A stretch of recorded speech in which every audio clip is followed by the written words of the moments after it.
this and celebrate 2 decades of racing in the fast lane with Toyota. Welcome, MR2 Club members to Long Beach and the Toyota Grand Prix.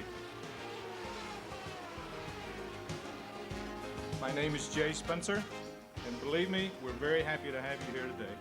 With those words, Toyota's Jay Spencer kicked off the second annual MR2 Owners Club Long Beach Grand Prix field. The event started with a catered breakfast at the Long Beach Hilton, just steps away from the IndyCar race circuit. As usual, Jay had assembled a stellar cast of racing and performance experts to speak with the group. Appropriately enough, the most stellar of them All-American racers Dan Gurney, was up first. Dan brought the members up to date on Toyota's IndyCar program and promised to have a new Eagle on the track by the middle of the 1995 racing season. He was also nice enough to field questions from the audience. It's been about 10 years since you built an Indy car, so when you got the Lolas, what changes did you see or what impressed you the most? And then in the new Eagle, I'll do it all at once. And the new Eagle, are you going to try and do a conventional car, or are you going to look for something really a dramatic change, sort of like an unfair advantage, if I can use an old Mark Donahue term? The answer is no, and the second part, the answer is yes. That's true. We haven't been in it for a long time, and frankly, I don't feel we would have tried this new upcoming program if we hadn't been so successful with Toyota on the GTO car first and then the GTP car. With respect to the new engine, I believe you said it's going to be a Toyota-developed V8, correct? Correct. Okay, since IndyCar rules require an engine provider provide to other teams, who else is going to get the engine?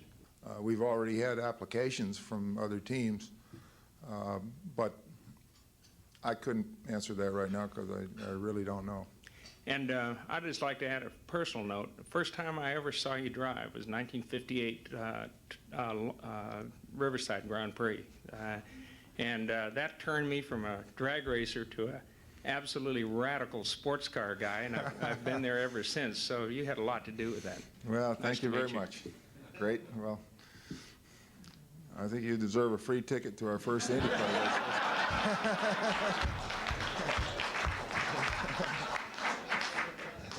Before leaving, Dan autographed copies of an Eagle GTP racing poster, which were distributed to all members at the end of the meeting. Next up was Mike Michaels of Toyota Product Planning. Mike explained how Toyota goes about developing a new product and how they make their all-important decisions on color and trim from year to year. What does product planning do? So I want to give you a little bit of a rundown about how in our group at Toyota Motor Sales USA, we kind of look into the future and the development process that goes on for a new car. Tim Mochizuki provided a detailed MR2 production history, identifying the rarest MR2 models and the rarest colors to own.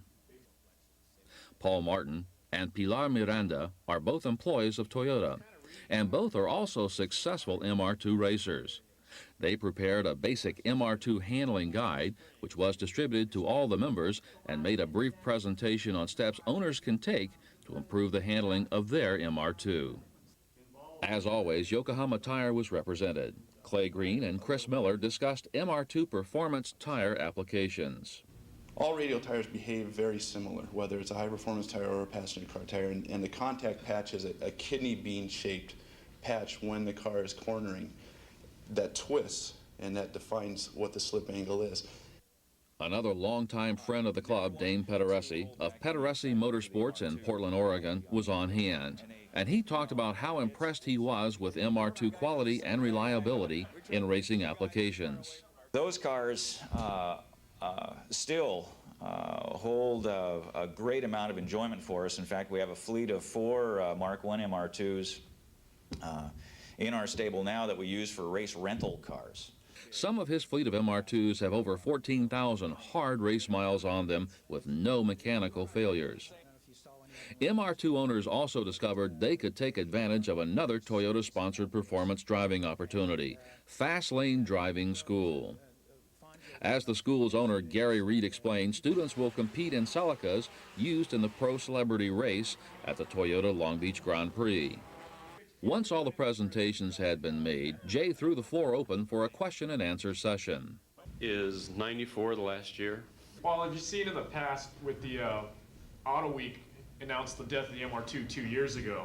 Motor Trend did it almost a year ago, and we keep bringing it out. So all I can say is, the stories of its death are greatly exaggerated. As with every field event, Jay Spencer closed the meeting by giving away everything not bolted down. The big winner was Jeff Radin, who won a set of tires courtesy of Clay Green from Yokohama Tires. The members spent the rest of the weekend at the race, where they were Jay Spencer's special guest at the Toyota Hospitality Center.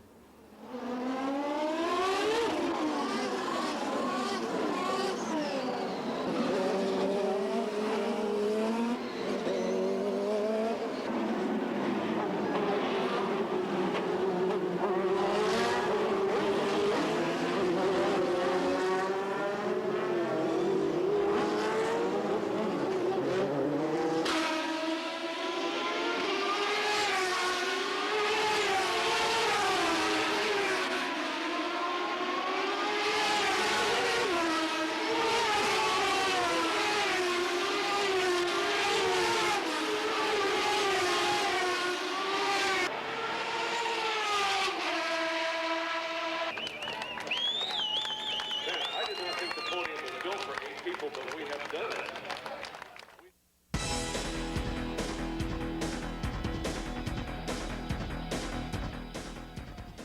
53 gleaming, shining MR2s rolled through the gates of famed Pocono International Raceway one cold and windy spring morning to kick off the MR2 Owners Club Eastern Field Meet.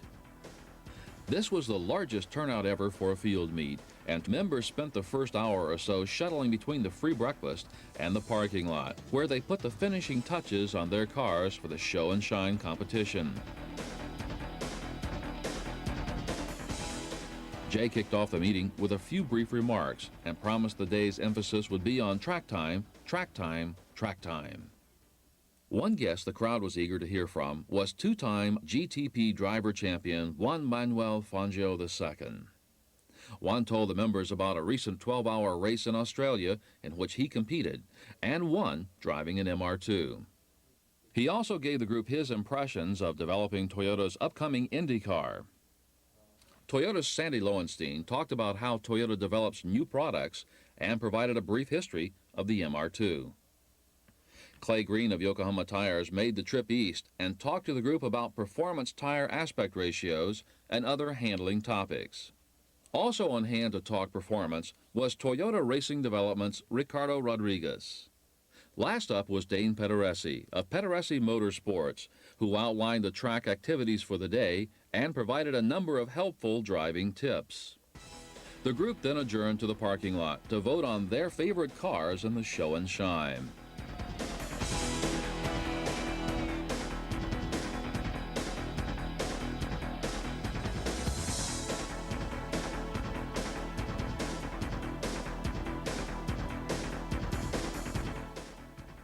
And to have their pictures taken with the ever-cooperative Juan Manuel Fangio. Then it was off to the track. Dane Pederesi and the instructors from his driving school had laid out 2 demanding autocross courses on the racetrack. Course A featured a demanding hairpin turn, while Course B included a high-speed straightaway. The cars were divided into 2 groups, and each group got 2 timed runs on each course. Partway through the event, Jay Spencer called a temporary halt to the runs. Juan Manuel Fangio, Dane Pederesi, and the instructors from the Pederesi Driving School put on a series of 3-lap mock races, with several MR2 club members winning a chance to ride shotgun.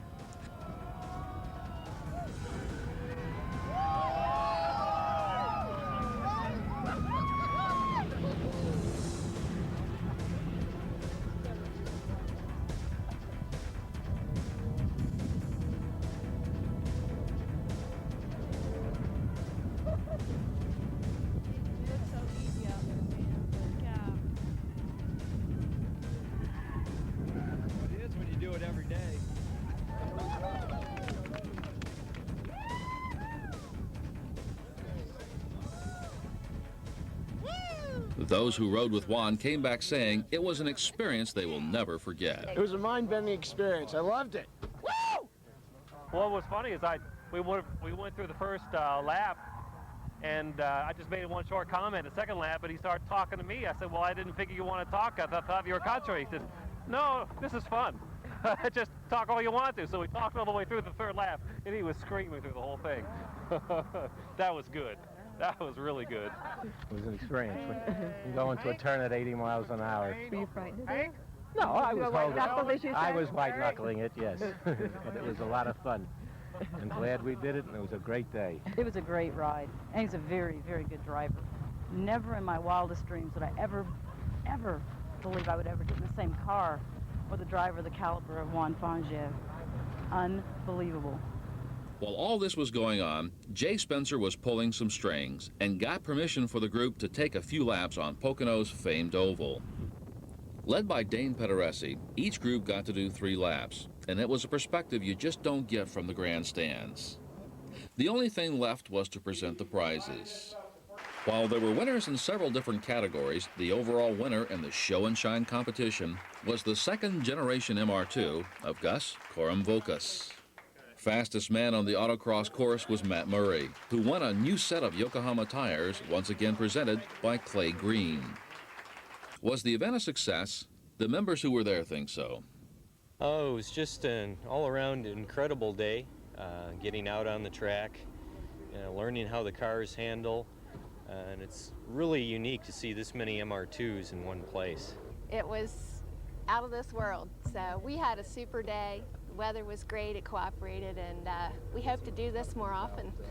The time we got here last night till now, Jay Spencer, Juan Fangio, Ricardo, and all the other guys that were responsible for putting this together, it was just a total professional class act. Toyota has a lot to be proud of with their people and with these cars. They're absolutely fantastic cars.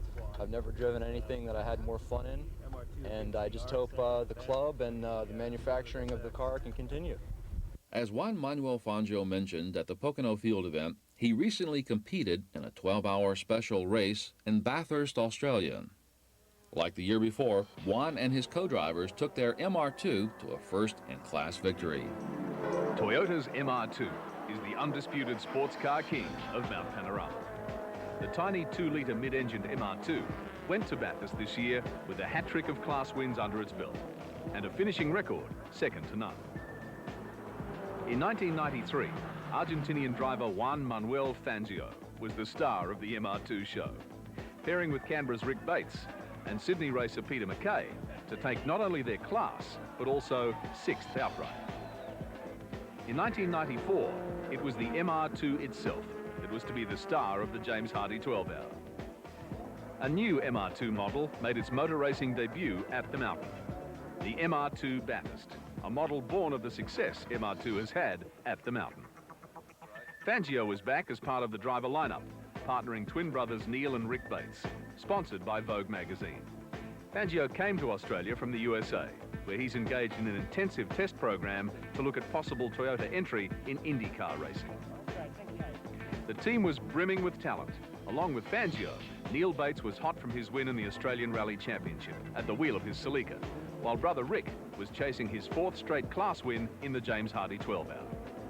The new Toyota MR2 Bathurst came to the mountain with more power, less weight, and a significantly improved handling package. With just the standard car, lapped Bathurst in the same time as the race car did last year, so there's been huge improvements made in the car. As well as the MR2 Bathurst, Toyota also entered a Celica for international driver Heather Bailey and Sydney-based Gwenda Searle. It was to be the world racing debut of the all-new Savage Celica. In just 4 years, the James Hardy 12-hour production car race has become a proving ground for manufacturers, highlighting what a near-standard showroom specification car can do on the most demanding race circuit in the country. The 12-hour this year attracted a full field of 55 cars, made up of 28 different models from 16 different manufacturers. It is this sort of competition and undeniably hard conditions which attract manufacturers to a race like the James Hardy 12-hour. Motor racing for us does two things. It improves the breed and it also proves the breed. That is, for example, the MR2 Bathurst is a classic example of a car that's been developed for enthusiasts, but which came about through motor racing. And the second area, proving the breed, another example is we've been testing the brakes here as part of the build-up for the race, and we've found that the brake pads haven't chamfered 1 millimetre, which, to our team manager's astonishment, is the first car he's ever seen do this. And that type of thing just proves that the engineering works. Apart from a good car, teamwork is the most essential ingredient in success at a long-distance motor race. Toyota's two-car team had the expertise which has enabled it to dominate the sports car class in the 12-hour and win the Australian Rally Championship. Intense pre-race preparation was undertaken and pit stops were practiced over and over to ensure that on race day, nothing was left to chance. With a start in the cold pre-dawn at 5 a.m, the James Hardy 12-hour is unique in the world of motor racing. Toyota's team again trumped the opposition by rolling out Formula One style tyre warmers to put the Dunlop tyres at exactly the right temperature on the cold tarmac. Starting from 15th on the grid, Fangio began the race in the new MR2 Bathurst, chasing many much more powerful and expensive cars. From the works-backed Mazda RX-7s and Porsche 968s to the most powerful car in the race, the Maserati Shamal. I think Fangio will have the job well in hand. We discussed it and decided it would be best for Fangio to start the race. He's had more experience in starting races than what I would have. The dark and cold of Bathurst at 5 a.m. was broken with the roar of the 55-car field in a mad dash that would end 12 hours later.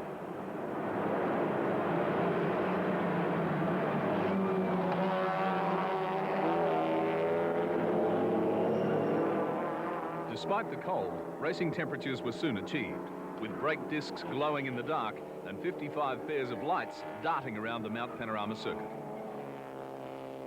Fangio was engaged in an intense struggle in the opening laps with another MR2, that of Toyota dealer John Smith and co-drivers Jason and Scott Barguana. Fangio soon got the upper hand as dawn started to break over the circuit. The crowded track and the high pace took its toll on the field. Wow. Oh, and he's just about taken one of the Falcons with him, I think. The all-new Toyota Celica GT4 Group A Rally, enlisted as pace car for the 12-hour race, was soon pressed into action when the track was blocked at the top of the mountain. And as you can see, very nearly blocking the track. Fangio had driven the MR2 Bathurst into the top 10 within 3 hours of the start, making time while others were pitting for new brakes and repairs. Everything is really good and consistent. In a 12-hour race, success is the result of reliability and consistency. The MR2 team and its sister Celica were proving to be both. The MR2 was consistently lapping at times under those recorded in qualifying and making places while those around it fell. Unfortunately for the new woman Celica, a broken drive shaft would see it retire at half distance. But the team has vowed to be back again in 1995. The Celica across the top of the mountain, there's not much catches it. We seem to corner very well because obviously we're flat out across the top of the circuit. No problems at all. Traction fantastic, engine fantastic. We're just having a great time here. The increased pace and intense speed took its toll on the field in the 1994 James Hardy. The leading Mazda of Mark Scaife was out at the 8-hour mark with a blown turbocharger, but still the Toyota MR2 Bathurst kept circulating. The MR2, touch wood, so I'll touch here somewhere, but it's been going extremely well all day, and we expect it to keep going like that for the rest of the day. The Toyota team had some special help in the pits when Shadow Minister Bronwyn Bishop stopped to lend a hand. With the race coming down to the last few hours, the MR2 was engaged in a David and Goliath fight with Peter Brock's Volvo Turbo. But the more powerful Volvo was soon back in the pits for a change of brakes and eventually a failed clutch, while the MR2 kept lapping the Mount Panorama track. With the Volvo out of contention, the MR2 was in 4th place outright.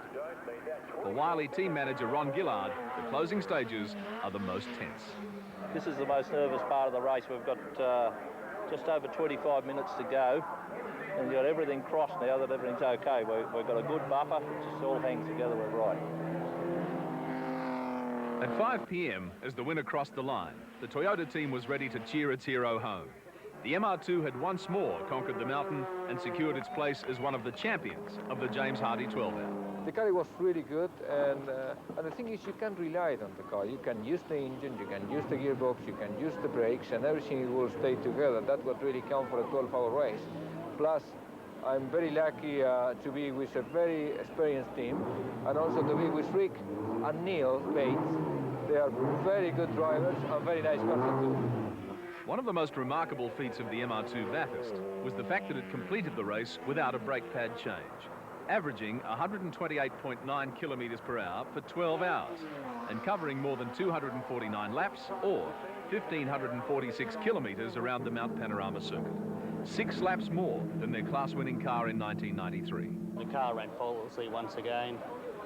We flogged it all day. We bettered our qualifying time in the race. It stood up to everything we took, and it was still doing, you know, qualifying type laps at the end of the race. But for our weight and speed of the car to finish 4th outright without the brake pad change, obviously the car has exceptional brakes for a production car. Toyota once again showed the benefit of multi-valve twin-cam technology in a small and efficient package. MR2 Bathurst lived up to the reputation and the expectations of its name, with its best performance yet in the James Hardy 12-hour, taking not only 4th, but also 5th outright in a long, hard day of racing at the circuit which gave the car its name.